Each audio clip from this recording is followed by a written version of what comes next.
사진, 결 내려놓아요. 그걸 내가 잃어버린 전부야. 왜 그걸 당신이 들고 있어? 설마 지금 그 말고 진심이에요?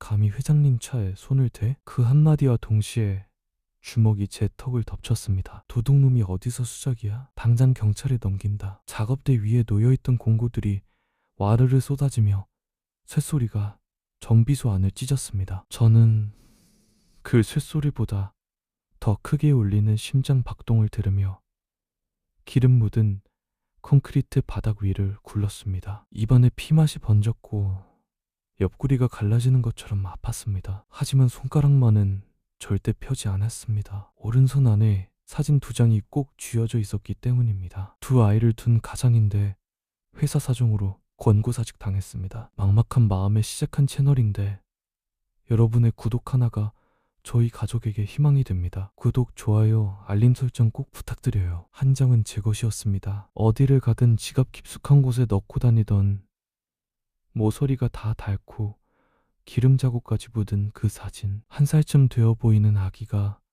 누군가의 무릎 위에서 활짝 웃고 있는 사진이었습니다. 제가 가진 어린 시절의 유일한 흔적. 그리고 다른 한 장은 방금 전 제가 점검하던 검은색 세단의 수납함 안에서 나온 사진이었습니다. 같은 아기, 같은 배경, 같은 옷, 같은 미소, 같은 각도. 단 하나 차이가 있다면 제 것은 기름때에 절어 있었고 저것은 누군가가 27년 세월 동안 아주 소중하게 간직해온 듯 깨끗했다는 것뿐이었습니다. 마치 같은 필름에서 뽑아낸 2장처럼 완벽하게 겹치는 사진이었습니다. 그 2장을 손에 쥔 채 저도 모르게 혼잣말이 터져나왔습니다. 이게 내 사진이랑 어떻게 똑같지? 그 혼잣말을 정비소 안쪽 대기실에서 나오던 한 남자가 들었고 그 뒤로 모든 것이 한꺼번에 무너졌습니다. 발길질이 또 한 번 옆구리를 파고들었습니다. 저는 신음도 내지 못하고 몸을 웅크렸습니다. 코에서 흘러내린 피가 제가 쥔 사진 위로 뚝뚝 떨어졌지만 저는 손가락을 펴지 않았습니다. 지금 이걸 놓으면 다시는 잡을 수 없을 것 같았습니다. 평생을 기름투성이 손으로 공구만 돌리며 살아온 사람이 처음으로 운명이라는 것을 움켜쥔 순간이었기 때문입니다. 제 이름은 강태호입니다. 강남 외곽 공업단지 깊숙한 구석. 기름 냄새와 쇳소리가 뒤섞인 이름 없는 정비소의 정비사입니다. 손톱 밑까지 파고든 기름때에 갈라진 손가락 마디. 여기저기 긁혀 아문 흉터들. 제 손은 제가 어떻게 살아왔는지를 고스란히 말해줍니다. 부모가 누구인지도 모르고 왜 버려졌는지도 모른 채 살아온 28년이었습니다. 세상이 저에게 붙여준 꼬리표는 언제나 하나였습니다. 부모 없는 아이. 보육원 앞 새벽 공기 속에서 울음소리로 발견된 저에게 남은 것은 단 3가지뿐이었습니다. 그날 제가 입고 있었다는 누렇게 바랜 낡은 베넷 저고리 한 벌, 지갑 안에 접혀있는 작은 사진 한 장, 그리고 왼쪽 손목 안쪽 새끼손가락만 한 크기의 나비 모양점 하나. 그게 저라는 사람의 전부였습니다. 매일 밤 저는 옥탑방 바닥에 누워 천장을 올려다보다가 결국 지갑을 꺼냈습니다. 사진을 쥐고 한참을 들여다보고 쓰다듬어보고 다시 제자리에 넣는 것. 매일 밤 반복하는 제 유일한 의식이었습니다. 폐차장에서 주워 3번이나 엔진을 뜯어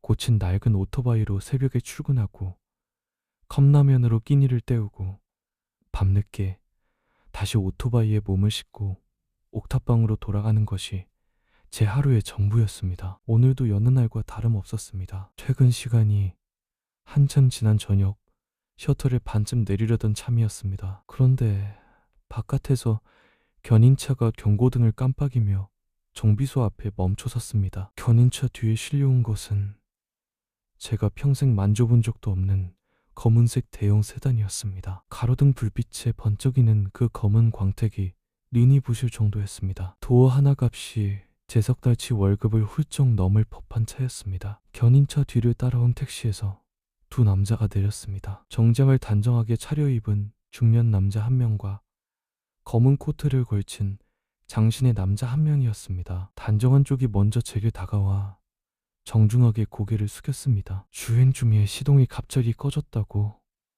차주는 먼저 들어갔고 보험사에서 이곳을 보내주어 왔다고 점검을 좀 부탁한다고 했습니다. 저는 고개를 끄덕이고 세단을 정비소 안으로 밀어 넣었습니다. 두 남자는 한쪽 구석 좁은 대기실로 들어갔습니다. 차에 올라 운전석 계기판을 하나하나 눌러보며 배선 상태를 확인하기 시작했습니다. 조수석 쪽 배선까지 점검하려면 수납함을 잠깐 열어야 했습니다. 서류 몇 장 사이에 작은 가죽 상자가 하나 끼어 있었습니다. 검은 가죽 위에 금색 글씨가 작게 새겨진 꽤 오래되어 보이는 상자였습니다. 배선을 보려면 그 상자를 옆으로 치워야 했기에 저는 조심스럽게 집어들었습니다. 그 순간 완전히 잠기지 않았던 뚜껑이 스르륵 벌어졌습니다. 안에는 작은 아기 옷 조각이 가지런히 접혀 있었고 그 옆에 사진 한 장이 놓여 있었습니다. 저는 숨을 쉬지 못했습니다. 뭔가 이상했습니다. 아기의 자세, 배경, 옷, 웃는 입 모양, 가슴 깊은 곳에서 알 수 없는 울림이 올라왔습니다. 저는 떨리는 손으로 지갑을 열어 제 사진을 꺼냈습니다. 두 장을 나란히 들었습니다. 차 안에 공기가 사라진 듯 했습니다. 귀가 먹먹해지고 심장 소리만 쿵쿵 울렸습니다. 같은 아이였습니다. 바로 그때 대기실에서 종이컵을 들고 나오던 기사 아저씨가 제 혼잣말을 들은 모양이었습니다. 그분의 발걸음이 딱 멈추더니 손에 든 종이컵이 미세하게 흔들리는 것이 멀리서도 보였습니다. 저는 그분이 왜 그렇게 반응하는지 이해할 겨를이 없었습니다. 그분이 주머니에서 휴대전화를 꺼내 어디론가 다급히 전화를 거는 모습만 눈에 들어왔을 뿐이었습니다. 그리고 그 전화를 대기실 안에서 듣고 있던 검은 코트의 수행비서가 벌떡 일어나 정비소 안으로 성큼성큼 걸어 나왔습니다. 제가 두 장의 사진을 쥔 채 막 차에서 내리려던 바로 그 순간이었습니다. 앞서 말한 고함이 정비소 안을 찢었고 주먹이 날아왔고 저는 바닥에 쓰러졌습니다. 쇠냄새 가득한 피맛을 입안에 물고 쓰러진 채로 저는 흐려지는 시야 속에서 정비소 셔터 너머를 노려봤습니다. 방금 전까지도 그저 오늘 하루치 공임을 받으면 될 뿐이라고 생각했던 제 인생이 이 두 장의 사진 한 쌍 앞에서 통째로 흔들리고 있었습니다. 그때 셔터 밖에서 자동차 한 대가 급하게 멈춰서는 소리가 들렸습니다. 차 문이 열리고 하이힐 구두가 콘크리트 바닥을 또각또각 빠르게 밟으며 제 쪽으로 가까워지고 있었습니다. 차분하지만 단단한 여자의 목소리 하나가 정비소 안으로 날아들었습니다. 지금 여기서 뭐 하시는 겁니까? 저는 그 목소리의 주인이 누구인지, 그 사람이 제게 어떤 의미가 될 사람인지 그때는 꿈에도 몰랐습니다. 제시야. 안으로 단정한 검은색 구두가 들어왔습니다. 구두 끝은 한 점의 흠집도 없이 반들거렸고 발걸음에는 한치의 흐트러짐도 없었습니다. 하지만 제 눈길이 간 곳은 구두가 아니라 그 위에 서 있는 한 여자의 얼굴이었습니다. 머리카락을 단정하게 올려 묶고 값비싸 보이는 검은 정장에 진주 한 줄. 그분의 얼굴은 세월을 거스르지 않았지만 세월 속에서 단단해진 사람만이 가질 수 있는 기품이 서려 있었습니다. 그런데 제 얼굴을 내려다보는 그 눈빛만큼은 조금 더 단단하지 않았습니다. 흔들리고 있었습니다. 그것도 아주 격렬하게. 수행비서가 재빠르게 그분 앞을 가로막으며 변명을 쏟아냈습니다. 이 정비사가 차 앞물건에 손을 대다가 자기가 잡았다는 이야기였습니다. 하지만 그분의 시선은 수행비서에게 단 한 번도 향하지 않았습니다. 바닥에 쓰러져 피를 흘리고 있는 제게, 그리고 제 손에 꼭 쥐어진 두 장의 사진에 꽂혀 있었습니다. 저는 찢어진 입술을 움직여 간신히 한마디를 밀어냈습니다. 이 사진 제 것과 똑같습니다. 그 한마디가 떨어지는 순간 정비소 안의 모든 소리가 사라진 듯 했습니다. 천장에서 지지직 거리던 형광등 소리마저 들리지 않았습니다. 그분의 입술이 미세하게 떨렸습니다. 무언가 말하려는 듯 입이 벌어졌다 다물어지기를 반복했지만 끝내 아무 소리도 새어나오지 않았습니다. 그분의 손이 아주 천천히 무언가에 이끌리듯 제 얼굴 쪽으로 올라오고 있었습니다. 그 손끝이 제 뺨에 닿으려던 바로 그 순간이었습니다. 수행비서가 한 발짝 앞으로 나서며 그분의 팔을 잡았습니다. 회장님, 이런 사람 말에 넘어가시면 안 된다고. 자기가 처리하겠다고.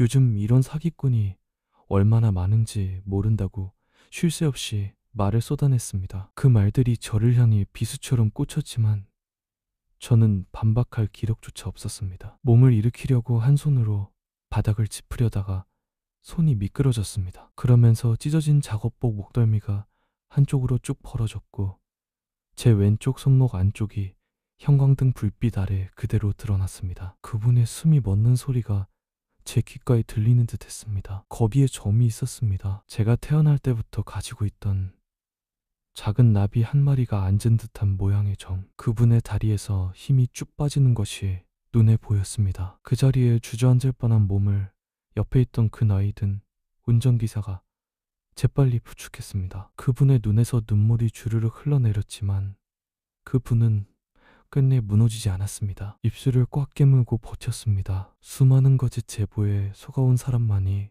지을 수 있는 표정이었습니다. 사진이 같다고, 점이 있다고, 그것만으로 확신할 수는 없다는 것. 하지만 마음 깊은 곳에서는 이미 알고 있으면서도 한 번 더 속을 용기가 남아있지 않은 사람의 떨림이었습니다. 그분이 떨리는 목소리로 입을 열었습니다. 유전자 검사를 하겠다고?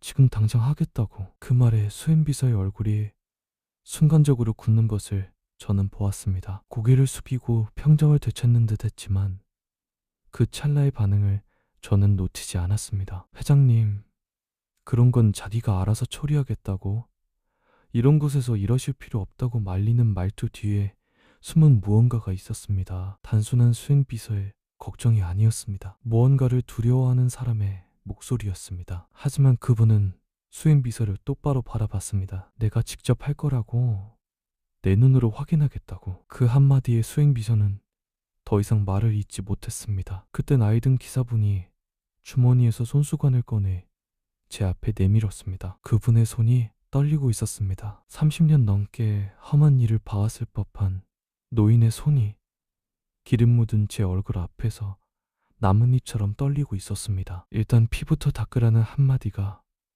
그 살벌한 정비소 안에서 제가 처음으로 받아든 따뜻함이었습니다. 저는 손수건을 받아들고 그분의 얼굴을 올려다봤습니다. 그분의 눈에도 눈물이 고여 있었습니다. 저는 무슨 영문인지 알 수 없었지만 그 눈물이 거짓이 아니라는 것만은 느낄 수 있었습니다. 마치 아주 오랫동안 기다려온 사람을 드디어 마주한 사람의 눈물이었습니다. 그분이 조용히 그러나 단호한 목소리로 수행비서에게 지시를 내렸습니다. 이 젊은이를 근처 병원으로 모시고 검사 샘플을 바로 채취하라고. 수행비서의 얼굴에 미세한 경련이 일었습니다. 그러나 이 자리에서는 반박할 수 없다는 것을 아는 표정이었습니다. 정비소 셔터 너머로 검은 하늘이 보였습니다. 오늘 밤 안에 제 인생이 둘 중 하나로 갈라지게 된다는 것을 저는 본능적으로 알았습니다. 아주 오래 묻혀있던 무언가가 드디어 땅 위로 모습을 드러내려 하고 있었습니다. 결과가 나오기까지 꼭 이틀이 걸린다고 했습니다. 저에게 그 48시간은 제 평생에서 가장 긴 시간이었습니다. 다음날 아침 저는 평소처럼 정비소에 나왔습니다. 손에는 공구를 쥐었지만 어느 것 하나 제대로 들어오지 않았습니다. 차 밑에 기어 들어가도 배선이 보이지 않았고 볼트를 풀려고 해도 손이 미끄러졌습니다. 머릿속은 온통 그 사진과 저를 내려다보던 그분의 흔들리던 눈빛뿐이었습니다. 그 여자가 혹시 진짜 저를 낳아주신 분일까? 그 생각이 스칠 때마다 저는 고개를 세차게 저었습니다. 기대하면 안 된다는 것을 이미 먼저 알고 있었기 때문입니다. 보육원에서 자란 아이는 그런 것을 일찍 배웁니다. 기대하면 아프다는 것, 희망이 크면 클수록 무너졌을 때 더 깊은 구덩이로 떨어진다는 것. 3번의 입양이 모두 무산되었던 그 겨울날 저녁부터 저는 기대하지 않는 법을 몸으로 익혔습니다. 그래서 저는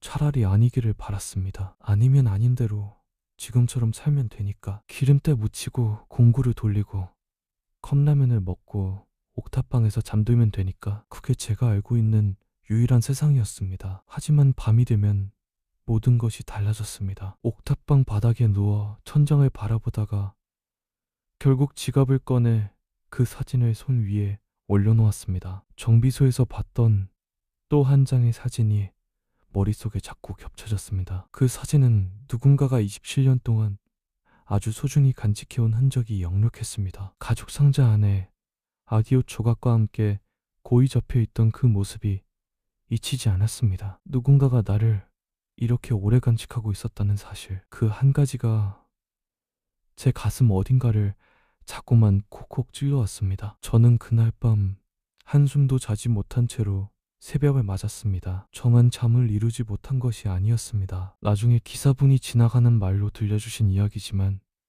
그날 밤 그분 역시 침실불을 끄지 못했다고 합니다. 낡은 베네 쪼고리 조각 하나를 손에 쥔 채 새벽이 올 때까지 같은 자세로 앉아 계셨다고 합니다. 27년 동안 수백 번 쓸어 만진 천이 이미 너무 얇아져서 손에 힘을 주면 부서질 것 같았다고 합니다. 그래도 그 천 조각을 놓을 수가 없으셨다고 합니다. 그분의 머릿속에서는 정비소에서 피투성이가 된 채 사진을 쥐고 올려다보던 제 눈이 자꾸 떠올랐다고 합니다. 27년 동안 제가 회장님의 아들입니다라며 찾아온 사람들의 눈은 하나같이 무언가를 바라는 눈이었다고 합니다. 돈을 원하거나 대가를 원하거나 어딘가에 계산이 숨어있는 눈. 그런데 제 눈은 달랐다고 하셨습니다. 거기에는 아무것도 없었다고, 바라는 것이 없는, 그냥 자기도 모르는 무언가에 갑자기 부딪힌 사람의 놀란 눈이었다고, 그게 그분을 잠들지 못하게 만들었다고 하셨습니다. 이틀째 되는 날 오후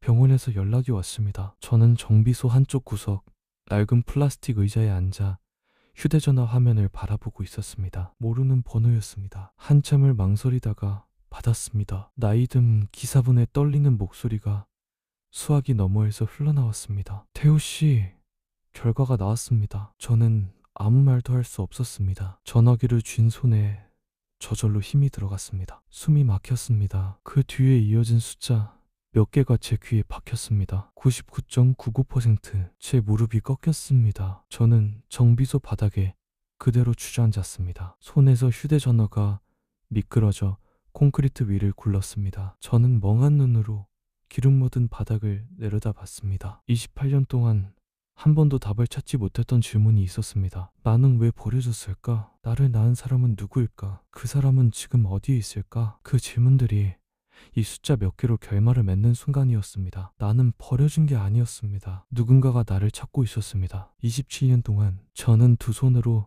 얼굴을 감싸고 한참을 그대로 앉아 있었습니다. 울음소리는 나지 않았습니다. 대신 어깨만 가늘게 떨리고 있었습니다. 다 큰 남자가 혼자 앉아 어깨만 떨고 있는 정비소 안에는 기름 냄새만 가득했습니다. 형광등 불빛이 제 어깨 위에 차갑게 내려앉았습니다. 27년 만에 어머니와 아들이 서로를 찾았다고 그날 기사분은 표현하셨습니다. 하지만 두 사람 사이에는 아직도 27년이라는 시간이 통째로 놓여 있었습니다. 그 긴 시간이 만든 상처는 종이 한 장에 찍힌 숫자 몇 개로 아물 수 있는 것이 아니었습니다. 그 사실을 저도 그분도 다음날 아침 정비소 셔터 앞에서 서로 마주했을 때 뼈저리게 깨닫게 됩니다. 정비소 셔터가 열리기 전부터 저는 그분이 오실 것을 알고 있었습니다. 결과를 확인한 뒤 하루를 참아내는 것도 그분에게는 한계였을 것입니다. 아침 햇살이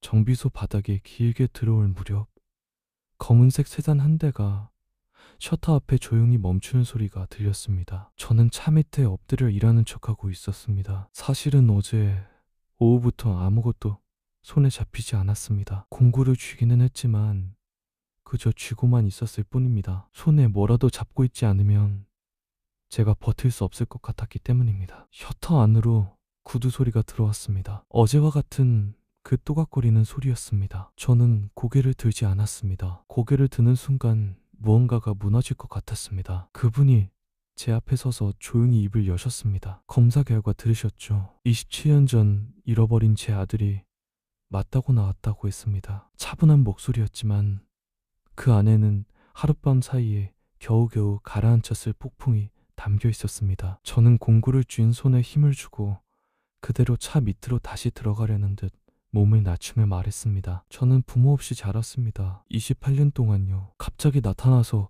아들이라고 하면 제가 어떻게 해야 하는지 모르겠습니다. 제 목소리는 딱딱했습니다. 4일 전 정비소에서 사진을 쥐고 떨던 그 사람과는 전혀 다른 사람 같았을 것입니다. 마치 단단한 벽을 세운 것처럼 차가운 목소리. 그것이 그 순간 제가 할 수 있는 유일한 방어였습니다. 그분은 당황하지 않으셨습니다. 오히려 제 태도를 이미 예상하신 듯 했습니다. 27년이라는 시간이 만든 상처가 어떤 것인지 본인 역시 알고 있었기 때문일 것입니다. 그러다가 그분이 조용히 그러나 또렷하게 27년 전 이야기를 꺼내기 시작하셨습니다. 비가 억수같이 쏟아지던 밤이었다고 하셨습니다. 남편분과 한 살 배기 아들을 태운 차가 고속도로에서 미끄러졌다고 했습니다. 빗길에서 타이어가 물 위를 써가는 현상을 일으키면서 중앙분리대를 그대로 들이받았다고. 남편분은 그 자리에서 숨을 거두셨고 그분 자신은 뒷좌석에서 카시트에 앉아있던 아이를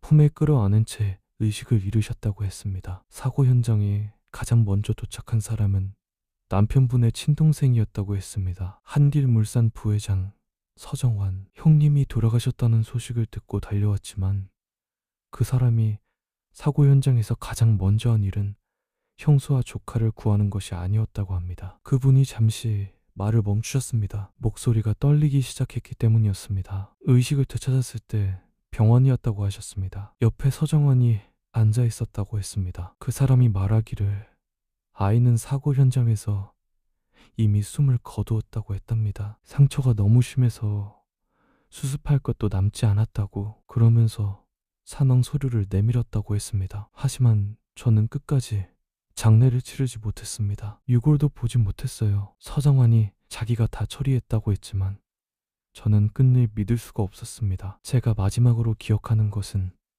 차가 뒤집어지던 순간 제 품에 안겨있던 아이의 온기였거든요. 그 온기가 갑자기 사라졌다는 사실을 받아들일 수가 없었습니다. 그분의 이야기가 거기까지 이어지자 저도 모르게 제 손에서 공구가 덜그럭 내려앉았습니다. 머릿속에 무언가가 희미하게 떠올랐다 사라졌습니다. 품에 안긴 아기, 뒤집히는 차, 빗소리, 제가 기억하지도 못하는 장면들이 마치 제 것인 양 가슴속에 잠시 스쳐 지나갔습니다. 그 이후 27년 동안 탐정을 고용하고 전국의 보육원을 직접 찾아다녔다고 했습니다. 왼쪽 손목 안쪽에 나비 모양 점이 있는 아이를 찾아달라고. 태어날 때부터 제려있던 그 점이 유일한 단서였기 때문이라고 하셨습니다. 회장으로서 동원할 수 있는 모든 자원을 다 썼다고. 그런데도 찾지 못했다고. 유력한 단서가 나올 때마다 막다른 골목이었다고. 탐정이 추적하던 정보가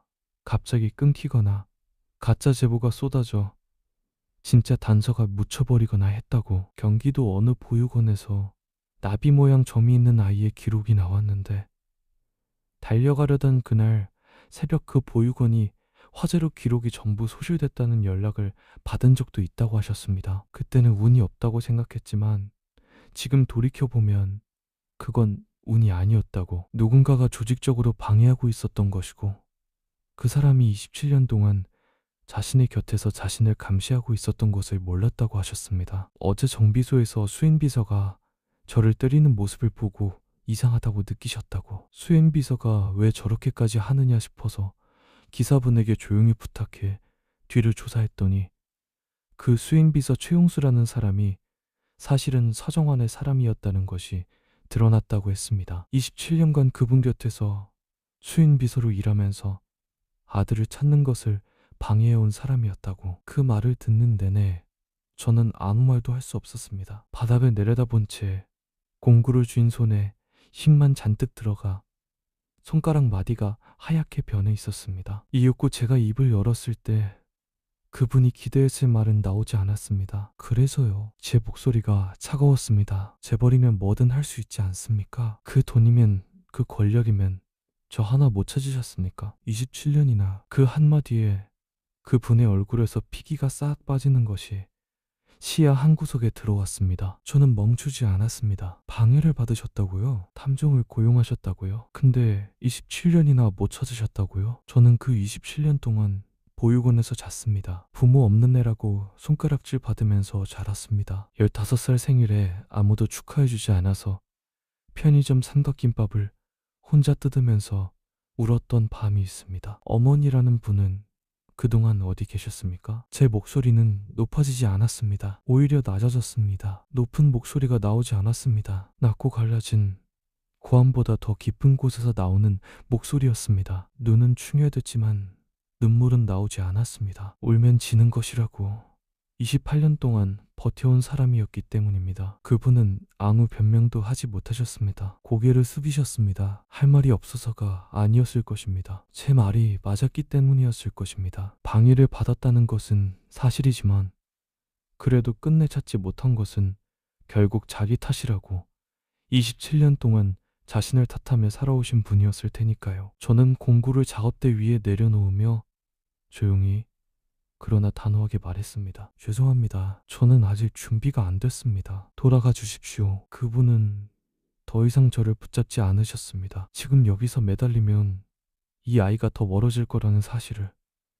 그분은 이미 알고 계셨던 것 같습니다. 작업대 위에 명함 한 장을 조용히 올려놓고 돌아서셨습니다. 저는 그 명함을 쳐다보지 않았습니다. 셔터를 빠져나가신 직후 그분이 밖에서 다리에 힘이 풀려 벽에 기대셨다는 것을 저는 나중에야 들었습니다. 기사분이 달려와 괜찮으시냐고 묻자 그분이 소리 없이 눈물만 흘리며 고개를 저었다고 했습니다. 내 아이가 나를 원망하고 있어요.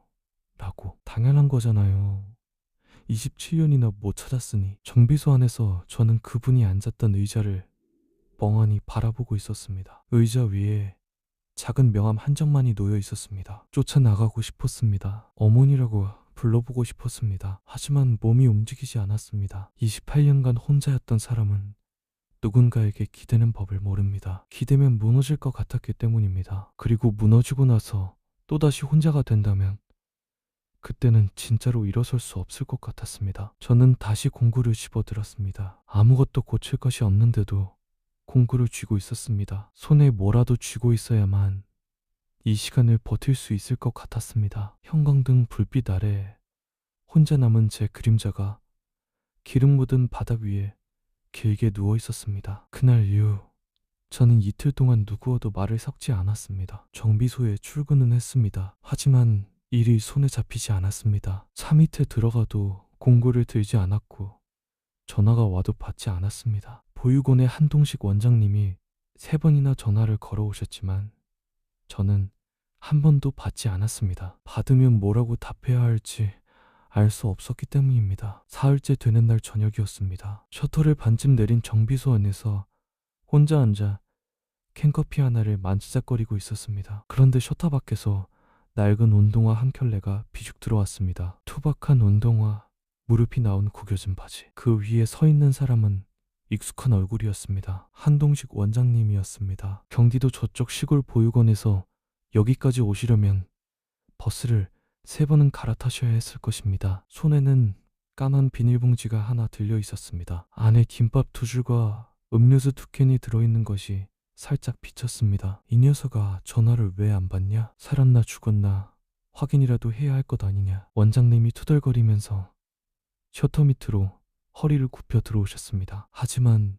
제 얼굴을 보신 순간 투덜거림이 딱 멈췄습니다. 이틀간 잠을 못 잔 것이 훤히 드러나는 얼굴이었으니까요. 충혈된 눈, 푹 꺼진 볼, 면도도 하지 않은 턱. 보육원에서 가장 힘들었던 시절에도 제가 이런 얼굴을 하지는 않았을 것입니다. 원장님은 아무 말 없이 비닐봉지를 작업대 위에 올려놓고 제 옆에 낡은 의자에 앉으셨습니다. 한참 동안 두 사람 다 말이 없었습니다. 형광등이 지직거리는 소리만 정비소 안을 채우고 있었습니다. 원장님은 제가 먼저 입을 열 때까지 기다려주셨습니다. 28년 동안 저를 지켜보며 알고 계셨을 것입니다. 제가 재촉받으면 입을 닫는 아이라는 사실을. 제가 먼저 입을 열었습니다. 원장님, 얼마 전에 어떤 분이 찾아오셨습니다. 원장님은 놀라지 않으셨습니다. 나중에야 알게 된 이야기지만 사실 원장님은 며칠 전 그 기사분에게서 이미 전화를 받으신 상태였습니다. 27년 전 보육원 앞에 버려진 아기가 사실은 한길물산 여회장의 아들이었다는 것, 유전자 검사 결과가 일치했다는 것. 원장님은 그 전화를 받으시고 한참 동안 말을 잇지 못하셨다고 했습니다. 저는 바닥만 내려다본 채 말을 이었습니다. 그분이 27년 동안 저를 찾아다니셨다고 하시더라고요. 누가 방해를 해서 못 찾으셨다고요? 근데 저는 그게 어떻게 받아들여지지가 않습니다. 죄벌인데 27년 동안 못 찾으셨다는 게 제 목소리는 떨리고 있었습니다. 분노인지 서러움인지 저도 구별이 가지 않았습니다. 원장님은 한참을 듣고만 계셨습니다. 그러다가 입을 여시기 전에 길게 숨을 한번 내쉬셨습니다. 무거운 숨이었습니다. 27년 동안 가슴에 묻어두셨던 것을 꺼내야 하는 사람의 숨이었습니다. 태호야, 원장님의 목소리가 달라져 있었습니다. 평소에 투박하고 거친 잔소리 목소리가 아니었습니다. 나지막하고 조심스러운, 제가 한 번도 들어보지 못한 목소리였습니다. 너 보육원 앞에 버려졌을 때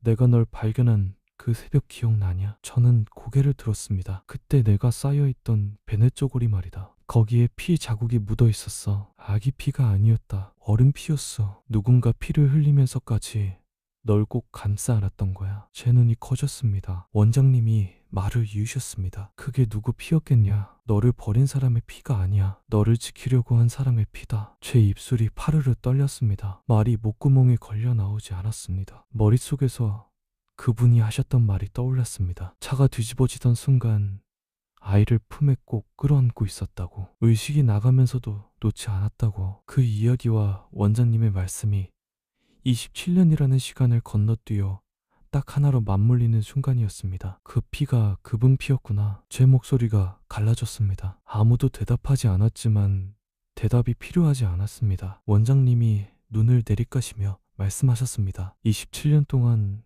이걸 왜 말하지 않았냐고 물으면 차마 못하겠더라. 부모한테 버림받은 아이한테 누가 널 지키려고 했다는 말을 해봤자 뭐가 달라지겠냐 싶었어. 오히려 더 혼란스러울까봐. 부모가 있는데 왜 나를 안 데려갔냐고 내가 물으면 내가 뭐라고 답해야 할지를 몰랐어. 원장님의 눈가가 붉어져 있었습니다. 이 투박한 노인이 27년 동안 혼자 짊어지셨던 무게가 그 한마디 한마디에 실려 있었습니다. 미안하다 태호야. 진작 말해줬어야 했는데. 저는 아무 말도 하지 못했습니다. 멍하니 원장님을 바라보다가 시선을 바닥에 떨어뜨렸습니다. 머릿속에서 무언가가 무너지고 있었습니다. 28년간 제가 믿어왔던 것, 나는 버림받았다. 내 부모는 나를 원하지 않았다. 그래서 보육원 앞에 놓고 간 거다. 그 단단한 믿음이 지금 원장님의 한마디에 금이 가고 있었습니다. 피를 흘리면서까지 감싸 안고 있었다. 의식이 나가면서도 놓지 않았다. 그 사람이 지금 저를 찾아온 사람이다. 제 눈시울이 뜨거워졌습니다. 하지만 아직 울지는 않았습니다. 울면 인정하는 것이 되니까요. 그분이 정말로 제 어머니라는 사실을 제가 인정하는 것이 되니까요. 그것이 아직은 두려웠습니다. 그때였습니다. 원장님이 뭔가 생각난 듯 입을 여셨습니다. 아, 맞다. 들어오면서 셔터 앞에 상자가 하나 놓여 있던데? 가져왔다. 택배 상자 크기는 아닌데 누가 네 앞으로 두고 간 것 같더라. 원장님이 옆에 내려놓으셨던 종이 상자를 제 앞으로 밀어주셨습니다. 겉에 아무 글씨도 없는 평범한 상자였습니다. 저는 상자를 받아들고 뚜껑을 열었습니다. 안에는 서류 봉투 여러 개와 사진 묶음, 그리고 편지 묶음이 빼곡히 들어있었습니다. 오래된 종이 냄새가 훅 올라왔습니다. 누군가가 아주 오랜 세월 동안 하나하나 모아온 것들이었습니다. 제 손이 그 상자 안에서 떨리기 시작했습니다. 아직 제대로 꺼내보지도 않았는데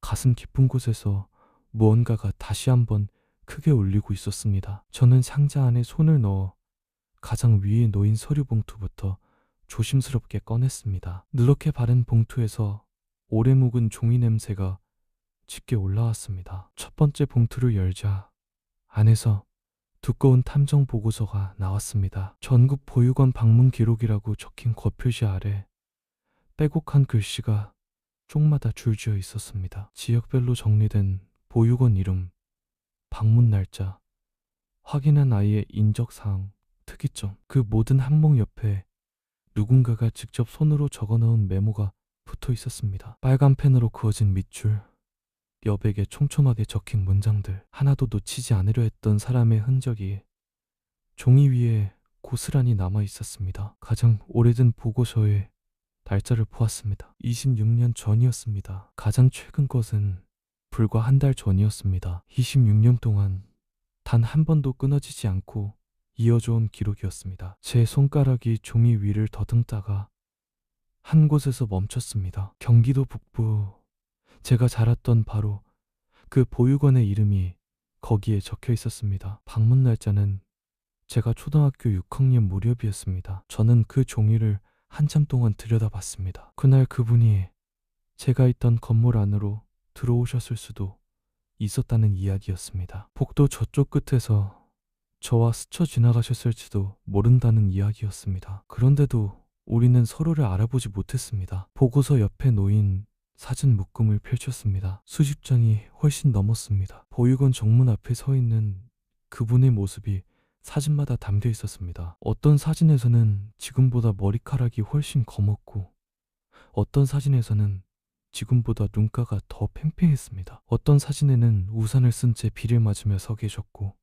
어떤 사진에는 한겨울 외투깃을 세운 채 입김을 내뿜고 계셨습니다. 한 장 한 장이 전부 다른 계절, 다른 장소였습니다. 하지만 모든 사진 속에서 그분의 눈은 꼭 같았습니다. 무언가를 찾는 사람의 눈, 한 번도 찾기를 멈추지 않은 사람의 눈. 저는 사진을 넘기다가 한 장에서 손을 멈췄습니다. 낯익은 건물이 배경에 찍혀 있었습니다. 제가 자란 바로 그 보육원이었습니다. 그분이 그 건물 앞에 서 계신 사진이었습니다. 사진 속 그분의 어깨 위로 얇은 눈이 쌓여 있었습니다. 그날도 그분은 저를 찾지 못하고 돌아가셨을 것입니다. 코앞까지 오셔놓고도요. 제 손이 편지 묶음 쪽으로 옮겨갔습니다. 고무줄 하나로 묶여있는 봉투들이었습니다. 고무줄이 작아서 건드리자마자 툭 끊어져 버렸습니다. 봉투를 하나하나 세어보았습니다. 27장이었습니다. 각 봉투의 겉면에는 날짜가 적혀 있었는데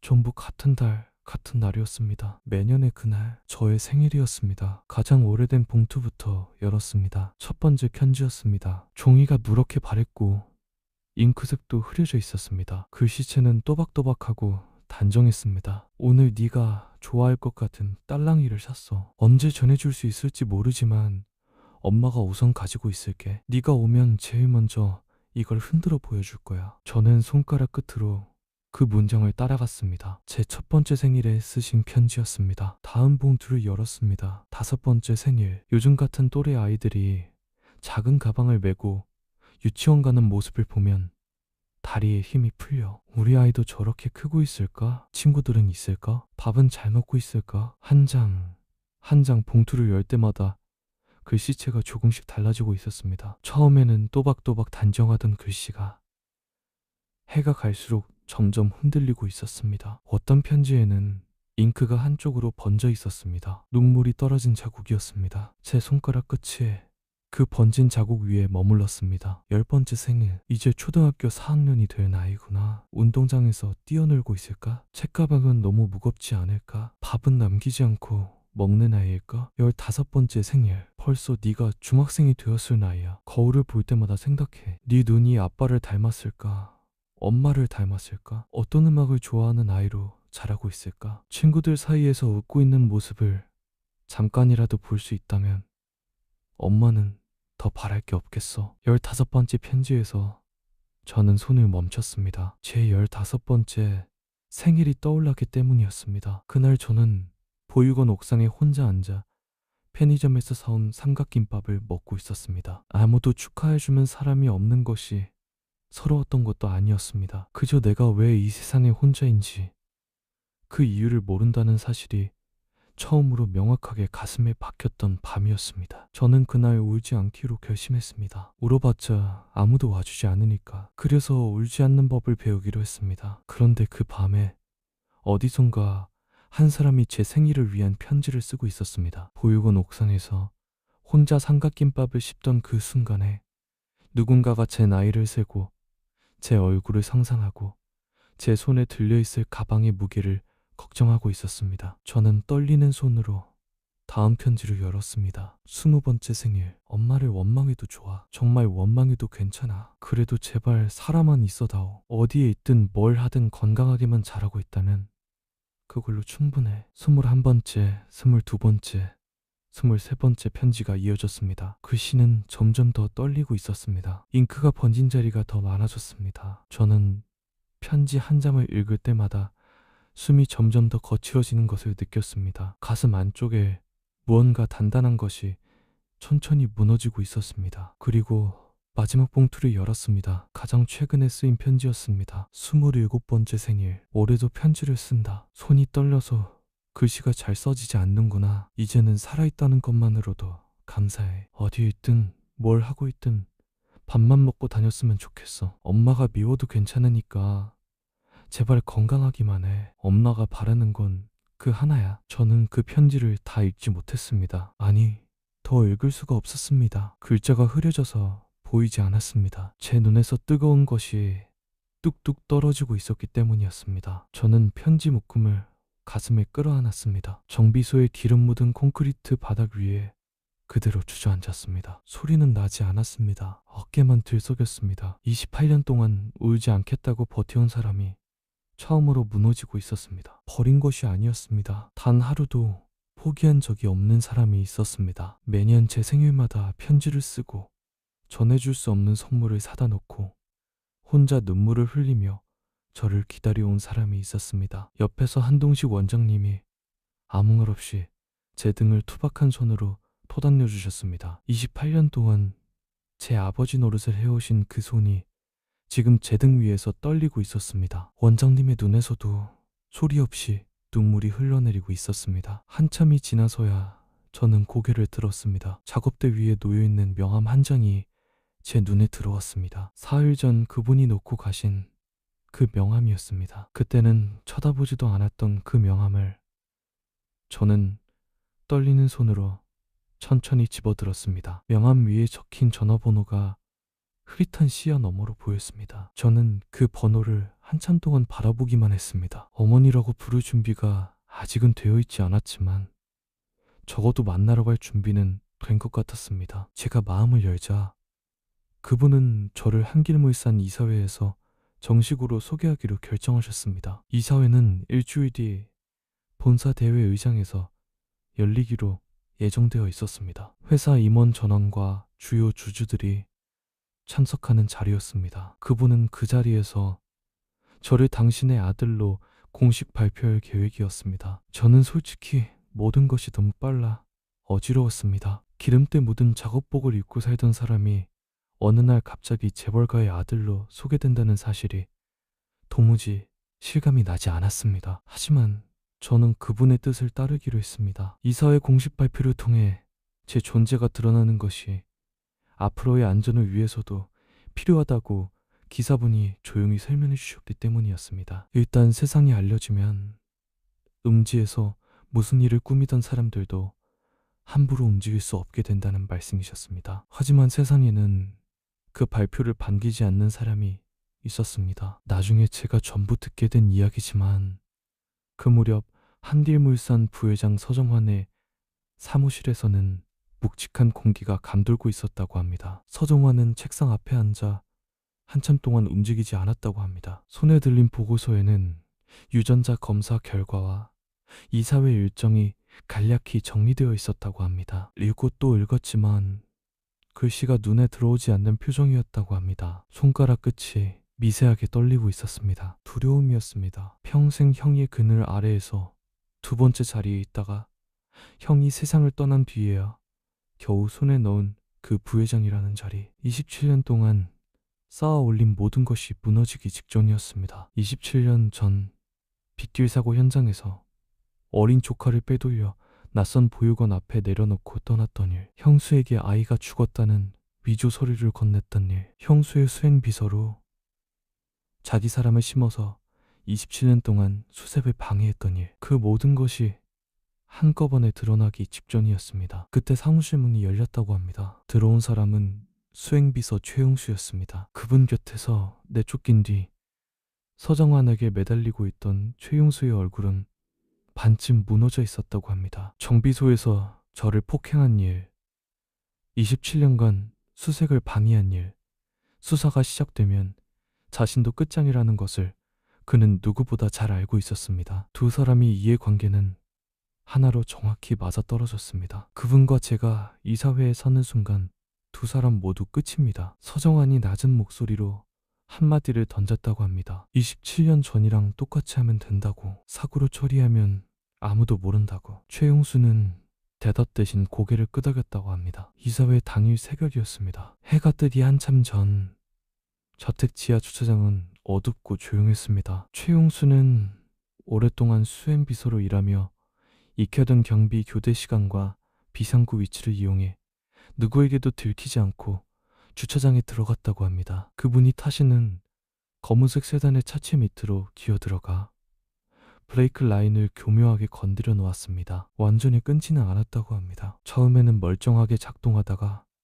일정 속도 이상이 되고 시간이 지나면 서서히 압력이 빠지도록 손을 써놓았습니다. 고속도로에 올라가 한참을 달린 뒤에야 제동이 듣지 않는 것을 알아차리도록 만든 장치였습니다. 작업을 마치고 주차장을 빠져나가는 그의 등 뒤로 아주 미세한 기름 자국이 바닥에 한 줄로 남아 있었습니다. 그는 그것을 확인하지 못하고 떠났습니다. 한편 저는 그날 아침 일찍 제 옥탑방에서 일어나 평소에는 입어본 적도 없는 정장을 꺼냈습니다. 며칠 전 기사분이 이사회 담일 입을 옷이라며 놓고 가신 것이었습니다. 정장 상의를 입고 거울 앞에 서 보았지만 기름때 묻은 제 손이 그 깨끗한 소매 끝에 걸리는 모습이 어색하기만 했습니다. 오토바이 키를 쥐고 옥탑방을 나섰습니다. 그분은 저에게 당일 아침 저택에 먼저 들렀다가 함께 이사회장으로 가자고 말씀하셨습니다. 하지만 저는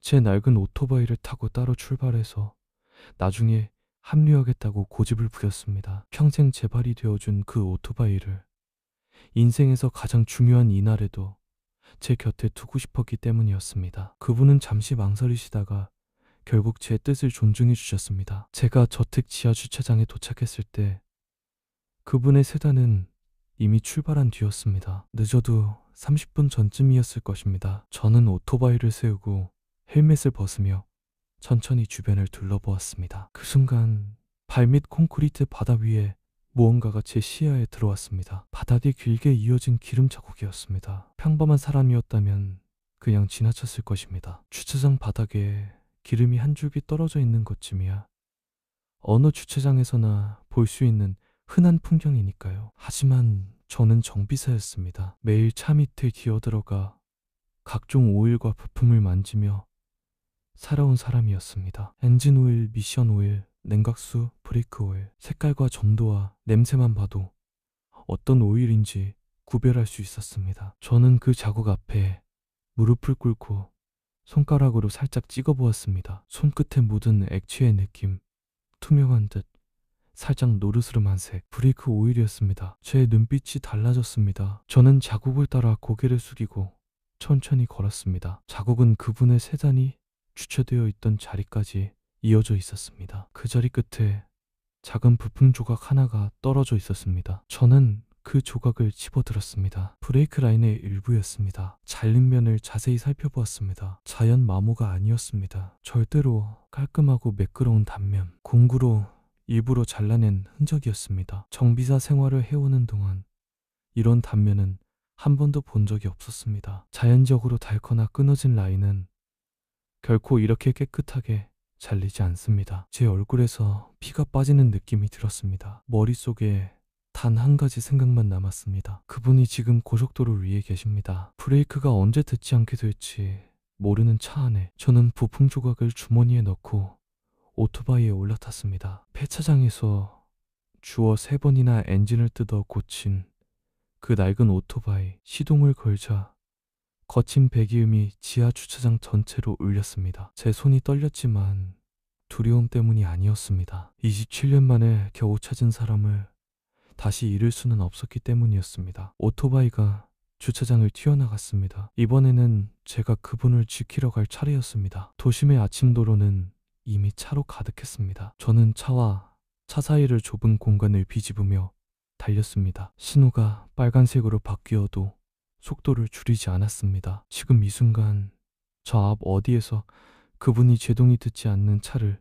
타고 달리고 계실지 몰랐습니다. 제 머릿속에는 단 하나의 장면이 반복해서 그려지고 있었습니다. 어린 시절 제가 사고 현장에서 품에 안겨있던 그 순간, 빗속에서 한 여자가 저를 꼭 끌어안고 의식을 잃어가던 그 순간, 저는 그 기억을 직접 가지고 있지 않지만 한동식 원장님의 말씀과 그분의 고백 속에서 저 혼자 완성해 놓은 장면이었습니다. 그때 그분은 저를 지키셨습니다. 이제는 제 차례였습니다. 고속도로 진로에 올라선 순간 저는 오토바이의 속도를 한계까지 끌어올렸습니다. 낡은 엔진이 비명을 질렀습니다. 바람이 제 얼굴을 강하게 때렸지만 느낄 겨를이 없었습니다. 저는 정비사로서 이 오토바이가 얼마나 버텨줄 수 있는지 정확히 알고 있었습니다. 엔진이 과열되기 전까지는 이 속도를 유지할 수 있었습니다. 그 한계 직전까지 밀어붙였습니다. 그 시각 고속도로 위에서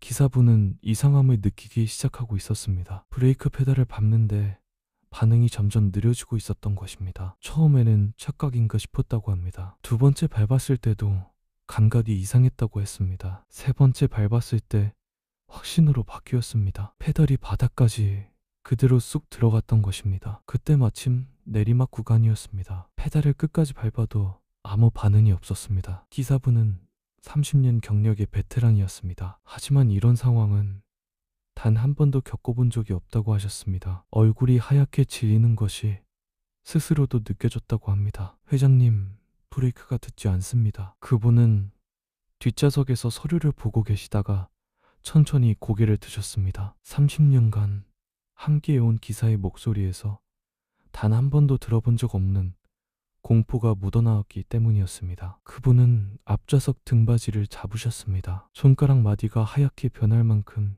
꽉 쥐셨습니다. 계기판의 속도 바늘이 오른쪽으로 미끄러지듯 올라갔습니다. 시속 100km, 120km. 앞에는 긴 커브 구간이 보였고 커브 너머에는 가드레일, 그 너머에는 낭떠러지가 있었습니다. 기사분은 이를 악물고 기어를 내리며 엔진 브레이크라도 걸어보려 했었지만 이미 속도가 너무 붙어 있었습니다. 바로 그때였습니다. 뒤에서 거친 배기음이 들려왔습니다. 100m의 낡은 오토바이 한 대가 미친 듯이 차선을 가르며 달려오고 있는 모습이 비쳤습니다. 저였습니다. 그분이 고개를 돌려 창밖을 보셨을 때 저는 이미 세단의 오른쪽 옆으로 바짝 붙어 있었습니다. 바람이 제 몸을 찢어낼 듯 했습니다. 헬멧 안으로 거친 숨소리가 울렸습니다. 저는 이 오토바이를 잘 알고 있었습니다. 어디를 만지면 어떻게 반응하는지, 어디까지 버티다가 무너지는지, 폐차장에서 주워다가 제 손으로 3번이나 엔진을 뜯어 고치면서 전부 익혀두었습니다. 이 아이는 제 평생 유일한 친구이기도 했습니다. 운전석 창문 너머로 기사분의 하얗게 질린 얼굴이 보였습니다. 저는 크게 소리쳤습니다. 오른쪽으로 꺾으십시오. 가드레일에 차체를 비벼서 속도를 죽이셔야 합니다. 기사분은 한순간도 망설이지 않으셨습니다. 고개를 끄덕이고 핸들을 오른쪽으로 돌리셨습니다. 저는 오토바이를 차체 오른쪽 뒤 팬더에 바짝 들이댔습니다. 제 오토바이가 세단의 궤적을 잡아주는 버팀목 역할을 해야 했습니다. 세단이 가드레일 쪽으로 천천히 밀려가도록 제 차체로 방향을 잡아주는 것이었습니다. 세단의 차체가 가드레일에 닿았습니다. 쇠가 긁히는 괴음과 함께 불꽃이 튀어올랐습니다. 철판이 긁히는 날카로운 소리가 고속도로 위를 가득 채웠습니다. 가드레일이 천천히 휘어지면서 세단의 속도가 조금씩 줄어들기 시작했습니다. 하지만 아직 멈추지 않았습니다. 가드레일이 휘어진 구간이 다 끝나가고 있었고 바로 그 너머가 낭떠러지였습니다. 그 순간 저는 오토바이와 가드레일 사이에 제 몸을 끼워 넣는 수밖에 없다는 판단을 내렸습니다. 제 오토바이의 중량과 엔진의 저항을 세단의 진행 방향을 가로막는 데 써야 했습니다. 저는 핸들을 안쪽으로 꺾어 오토바이를 가드레일과 세단 사이에 비스듬히 걸쳤습니다. 다음 순간 제 몸이 오토바이에서 튕겨나갔습니다. 공중에서 제가 한 바퀴, 두 바퀴 회전하는 것이 느껴졌습니다. 아스팔트 위에 떨어지면서 몸이 몇 번 더 굴렀습니다. 작업복이 찢겨나가고 팔과 다리의 피부가 아스팔트에 쓸려나갔습니다. 고통보다 먼저 느껴진 것은 기이한 시원함과 무중력 같은 감각이었습니다. 하지만 세단은 멈추고 있었습니다. 가드레일에 차체가 걸린 채 삐걱거리며 속도가 죽어갔습니다. 그리고 마침내 커브 끝 낭떠러지가 시작되기 30걸음쯤 앞에서 세단이 완전히 멈추었습니다. 기사분이 떨리는 손으로 문을 열고 뛰어나오셨습니다. 그분도 뒷좌석에서 비틀거리며 내리셨습니다. 아스팔트 위에 제가 쓰러져 있었습니다. 작업복이 갈기갈기 찢겨 있었고 팔과 다리에서 피가 흘러나오고 있었습니다. 조금 떨어진 곳에 제 낡은 오토바이가 가드레일에 끼어 완전히 찌그러져 있었습니다. 폐차장에서 주워와 3번이나 고쳐 타던 그 아이는 이번에는 진짜로 마지막이었습니다. 자신이 해야 할 일을 마치고 떠난 것이었습니다. 저는 피투성이 얼굴을 간신히 들어 그분을 올려다봤습니다. 갈라진 입술 사이로 간신히 한마디가 새어나왔습니다. 이제 찾았으니까 다시는 손 놓지 않겠습니다. 그분은 아스팔트 위에 무릎을 꿇고 저를 끌어안으셨습니다. 값비싼 정정 위로 제 피가 번졌지만 그분은 조금도 개의치 않으셨습니다. 오히려 저를 더 세게 끌어안으셨습니다. 놓으면 제가 또 사라질까봐. 27년 전 그 빗속의 밤처럼 눈을 뜨면 제가 없을까봐 두려우신 것 같았습니다. 그분의 몸이 제 위에서 조용히 떨리고 있었습니다. 기사분은 피투성이가 된 채 떨리는 손으로 119에 전화를 거셨습니다. 목소리가 갈라져서 제대로 말이 되지 않는 상태였습니다. 사람 살려주십시오. 고속도로에서 사고가 났습니다. 우리 회장님 아드님이 다치셨습니다. 제발 빨리 와주십시오. 30년 동안 그분을 모셔온 사람이 처음으로 회장님 아드님이라는 말을 입 밖에 올린 순간이었습니다. 그 5글자를 말하는 기사분의 눈에서 눈물이 흘러내리고 있었습니다. 멀리서 구급차 사이렌 소리가 천천히 가까워지고 있었습니다. 가드레일에 끼어 찌그러진 오토바이 옆에 어머니가 아들을 꼭 끌어안고 계시고 늙은 기사분이 전화기를 쥔 채 서 계시는 그 장면 위로 아침 햇살이 기울어지며 길게 드리워지고 있었습니다. 저는 응급실에서 수술실로 옮겨졌고 수술은 2시간이 조금 넘게 걸렸습니다. 의식이 돌아왔을 때 저는 하얀 병실 침대에 누워 있었고 왼팔에는 깁스가 채워져 있었습니다. 팔과 다리의 찰과상은 컸지만 다행히 내부 장기에는 손상이 없다는 이야기를 기사분이 대신 전해주셨습니다. 제가 수술실 안에 있는 동안 수술실 문 밖에서는 그분이 2시간 내내 자리에서 한 번도 일어나지 않으셨다고 합니다. 화장실도 가지 않으시고 물 한 모금 드시지 않으신 채 수술 중 램프만 뚫어지게 바라보고 계셨다고 합니다. 27년 전 사고 후 눈을 떴을 때 제가 이미 사라져 있던 그 기억이 그분의 가슴 속에서 다시 살아났을 것입니다. 이번에도 눈을 떴을 때 제가 없을까봐 그 공포가 그분의 다리를 그 자리에 붙들어 놓았을 것입니다. 같은 시각 사고 현장에서는 경찰이 증거 수집을 하고 있었습니다. 고속도로 한쪽 차선이 통제되었고 가드레일에 긁힌 자국과 아스팔트 위에 타이어 흔적, 찌그러진 오토바이가 전부 기록되었습니다. 제가 주머니에 넣어두었던 브레이크 부품 조각은 제가 의식을 잃기 직전에 겨우 구급대원에게 건네드렸고 그 뒤 기사분이 경찰에게 직접 전달하셨습니다. 부품의 잘린 면에서 지문이 검출되었습니다. 저택 지하 주차장에 CCTV 영상도 함께 확보되었습니다. 그날 새벽 비상구를 통해 주차장에 들어가 그분의 차 밑에 기어들어가는 한 남자의 모습이 고스란히 찍혀 있었습니다. 들어간 시간, 나온 시간, 그리고 얼굴까지 선명했습니다. 최용수였습니다. 체포는 그날 저녁에 이루어졌다고 합니다. 그는 자신의 원룸에서 여권과 현금을 가방에 챙기고 있던 중이었다고 합니다. 이미 도주 준비를 마친 상태였지만 형사들이 더 빨랐습니다. 수갑이 채워지는 순간 그의 얼굴에서 피가 빠지고 다리에 힘이 풀려 그 자리에 주저앉았다고 합니다. 혐의는 살인 미수였습니다. 브레이크를 조작하여 그분과 기사분 그리고 저까지 3사람을 죽음에 이르게 하려 한 혐의였습니다. 하지만 이 이야기는 거기에서 끝나지 않았습니다. 조사실에서 최용수는 하루 동안은 입을 굳게 다물고 있었다고 합니다. 그러나 이틀째 되는 날 담당 형사가 한마디를 던졌다고 합니다. 지금 입을 다물고 있으면 당신 혼자 이 모든 죄를 뒤집어 쓰는 거 아시죠?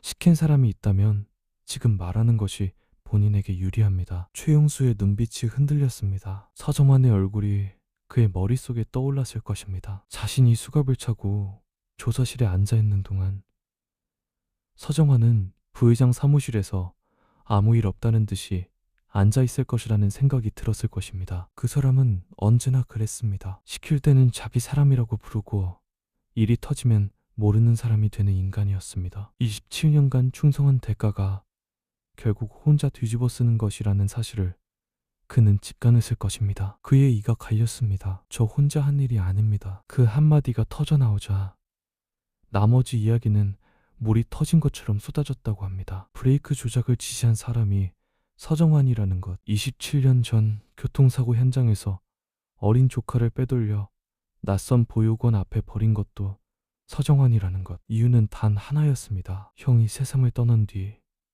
그룹의 후계자는 형의 아들인 조카가 되기 때문이었습니다. 조카가 살아있는 한 서정환과 그의 자식들에게는 그룹이 돌아올 수 없었습니다. 그래서 조카를 지워버린 것이었습니다. 아이의 사망 서류를 위조해서 형수에게 건넨 것도, 그 이후 27년 동안 형수의 수행 비서로 자기 사람을 심어 아들 찾기를 조직적으로 방해해온 것도 전부 서정환의 지시였다고 자백했습니다. 27년 동안 숨겨져 있던 진실이 그 좁은 조사실 안에서 한꺼번에 터져나왔습니다. 형사들조차 입을 다물지 못했다고 합니다. 27년 전의 사건부터 현재의 살인 미수까지 하나의 줄로 깨어지는 범죄였기 때문이었습니다. 서정환의 체포는 그 다음날 아침이었습니다. 부회장 사무실에서 평소처럼 서류를 보고 있던 서정환 앞에 형사 2명이 나타났다고 합니다. 비서가 막으려 했지만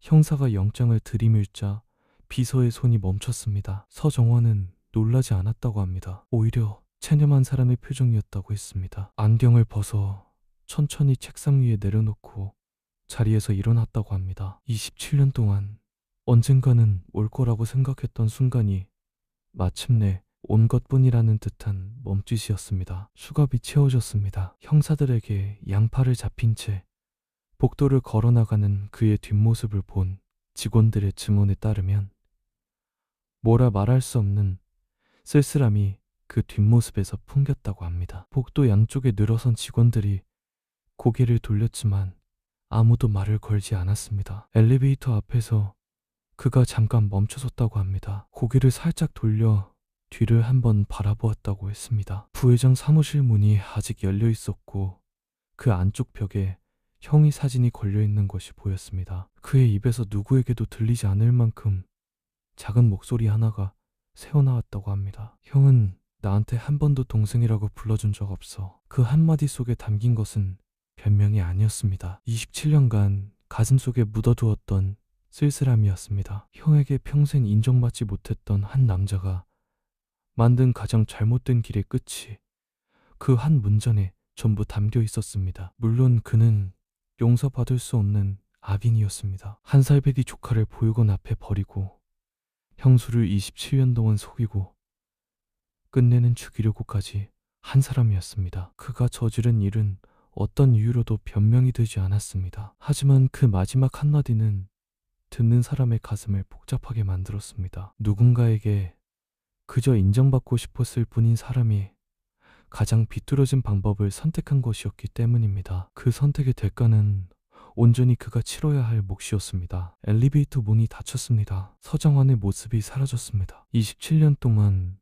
어머니와 아들 사이를 가로막고 있던 마지막 벽이 그렇게 무너져 내렸습니다. 태어나던 날 그분은 저를 저택으로 모시고 가려 하셨습니다. 넓은 방이 있고 좋은 침대가 있고 간호사도 따로 붙여주시겠다고 했습니다. 그분의 마음이 얼마나 다급한지, 얼마나 저에게 모든 것을 다 해주고 싶으신지 저는 충분히 알 수 있었습니다. 하지만 저는 고개를 저었습니다. 제 옥탑방으로 가겠습니다. 거기가 제 집이니까요. 그분은 더 권하지 않으셨습니다. 잠시 저를 바라보시더니 천천히 고개를 끄덕이셨습니다. 27년간 아들 없이 살아오신 분이 아들이 살아온 세상을 처음으로 있는 그대로 존중해 주시는 순간이었습니다. 나중에 기사분이 귀띔해 주신 이야기지만 그때 그분의 얼굴에 30년간 한 번도 본 적 없는 표정이 떠올랐다고 하셨습니다. 아들이 사는 곳이 어디든 거기로 가겠다는 그런 표정이었다고. 기사분이 운전하는 차를 타고 제 옥탑방 골목 입구에 내렸습니다. 좁은 골목이라 차가 안쪽까지 들어갈 수 없었기 때문이었습니다. 그분이 먼저 차에서 내리셔서 제가 내리는 것을 도와주셨습니다. 그리고 함께 가파른 계단을 올라가기 시작하셨습니다. 페인트가 벗겨진 벽, 군데군데 금이 간 시멘트 바닥, 계단 옆에 아무렇게나 놓인 낡은 양동이, 그분의 고급스러운 구두가 그 낡은 계단에 한 계단씩 얹힐 때마다 저는 깁스하지 않은 오른팔을 내밀어 그분이 디디실 수 있게 해드렸습니다. 그분은 괜찮다고 작게 웃으시며 한 계단 한 계단 올라오셨습니다. 한디물산 여회장이 이런 계단을 올라오시는 모습은 누가 봐도 어울리지 않았을 것입니다. 하지만 그분의 발걸음에는 조금의 망설임도 없었습니다. 옥탑방 문을 열었습니다. 저는 그분 앞에 서서 잠깐 망설였습니다. 이 방이 너무 초라하게 느껴질까봐 두려웠기 때문입니다. 그분은 문 앞에서 한번 작게 멈칫하셨습니다. 그리고 천천히 안으로 들어오셨습니다. 좁았습니다. 그분이 평소 쓰시던 저택 화장실보다도 작은 방이었을 것입니다. 한쪽 벽에 작은 싱크대와 가스레인지가 붙어 있었고 반대편에 이불이 개켜져 있었습니다. 옷장이 따로 없어서 작업복 2벌과 낡은 점퍼 하나가 벽에 박힌 못에 걸려 있었습니다. 구석에는 양철 상자 하나가 놓여 있었습니다. 제가 그 베네 쪼고리와 원래의 사진을 보관해 오던 상자였습니다. 창문 하나가 옆 건물 옥상을 마주보고 있었고 빨랫줄 몇 가닥이 지나가고 있었습니다. 여름이면 덥고 겨울이면 추운, 비가 오면 천장에서 물이 새는 그런 방이었을 것입니다. 제가 살아온 세상이 그 방 안에 전부 들어있었습니다. 그분의 눈시울이 뜨거워지는 것이 보였지만 그분은 결코 우시지 않았습니다. 여기서 우시면 이 방을 부끄러워하라는 뜻이 되니까요. 아들이 살아온 곳을 함부로 불쌍하게 보면 안 된다는 것을 그분은 이미 알고 계셨습니다. 이 좁은 방에서 혼자 밥을 먹고 혼자 잠들면서도 올바르게 자란 아들을 낳으셨다는 사실에 그분은 이 방을 존중하기로 하신 것 같았습니다. 대신 그분은 싱크대 앞으로 가셨습니다. 그분이 팔을 걷어붙이시고 제 낡은 수건을 허리에 둘러 앞치마 대신 삼으셨습니다. 저는 어리둥절한 얼굴로 여쭈었습니다. 뭐 하시려고요? 그분은 저를 돌아보시며 조용히 웃으셨습니다. 밥 해줄게. 냉장고를 여셨습니다. 컵라면 3개, 계란 1판, 된장 1통, 대파 몇 줄기. 그것이 제 냉장고 안에 있는 전부였습니다. 그분은 그것만을 가지고 밥을 짓기 시작하셨습니다. 쌀통에 남아있던 쌀을 씻어 밥솥에 넣으시고 작은 냄비에 물을 올리시고 된장을 풀고 대파를 써시고 손놀림이 서툴렀습니다. 대파를 써시는 칼질이 고르지 않아서 어떤 조각은 크고 어떤 조각은 작았습니다. 된장을 너무 많이 넣으셔서 한번 덜어내시는 모습이 보였습니다. 계란 프라이를 부치시는데 낡은 프라이팬 바닥에 계란이 달라붙어서 뒤집개로 떼어내시다가 노른자가 터져버렸습니다. 그분은 작게 한숨을 내쉬셨지만 버리지 않으셨습니다. 터진 노른자 그대로 접시에 옮겨 담으셨습니다. 한길물산 여회장이 직접 부엌에 서서 밥을 지으신 것이 아마 수십 년 만이었을 것입니다. 저택에는 요리사가 3명이나 있었다고 기사분이 말씀하셨습니다. 그 손놀림은 서툴렀지만 그분의 얼굴에는 제가 한 번도 본 적 없는 표정이 떠 있었습니다. 처음 만났던 날의 날카로운 기품도 병원에서의 불안한 눈빛도 아니었습니다. 그냥 아들에게 밥을 해주는 한 사람의 엄마 얼굴이었습니다. 된장찌개가 보글보글 끓기 시작했습니다. 좁은 옥탑방 안에 찌개 냄새가 천천히 퍼졌습니다. 짭짤하고 따뜻한 냄새였습니다. 저는 바닥에 앉아서 그 냄새를 맡고 있었습니다. 된장찌개 냄새를 처음 맡아보는 것은 아니었습니다. 보육원에서도 먹었고 혼자 살면서도 가끔 끓여 먹었습니다. 하지만 오늘은 달랐습니다. 누군가가 오직 저 한 사람만을 위해 끓여주는 찌개 냄새라는 것이 이렇게까지 다른 냄새인지 저는 오늘에야 알았습니다. 그분이 밥상을 차려주셨습니다. 작은 접이식 탁자 위에 밥 한 공기, 된장찌개 한 냄비, 노른자 터진 계란 프라이 2개, 대파 조금, 간장 한 종지, 그게 전부였습니다. 세상에서 가장 초라한 밥상이었을 것입니다. 그리고 그분에게는 27년 동안 단 하루도 꿈에서 놓아본 적 없는 일, 아들에게 밥을 차려주는 일이기도 했습니다. 저는 숟가락을 들었습니다. 깁스하지 않은 오른손에 힘을 주고 찌개를 한 숟가락 떠서 입에 넣었습니다. 쪘습니다. 솔직히 너무 짰습니다. 대파가 고르지 않아서 어떤 건 크게 씹히고 어떤 건 흔적도 없었습니다. 세상에서 가장 서툰 된장찌개였을 것입니다. 하지만 저는 숟가락을 내려놓지 못했습니다. 눈물이 밥그릇 위로 뚝뚝 떨어지고 있었기 때문이었습니다. 참으려고 했지만 도저히 참을 수가 없었습니다. 컵라면에 뜨거운 물을 부어 혼자 먹던 밤이 떠올랐습니다. 편의점 삼각김밥을 혼자 뜯으며 15번째 생일을 보냈던 새벽이 떠올랐습니다. 보육원 식당 한쪽에 혼자 앉아 남은 빵을 주머니에 몰래 넣던 어린 시절의 제가 떠올랐습니다. 누군가가 저만을 위해 부엌에 서서 밥을 해주었다는 것. 서툴러도 짜도 모양이 엉망이어도 저만을 위해 끓여주었다는 것. 한동식 원장님도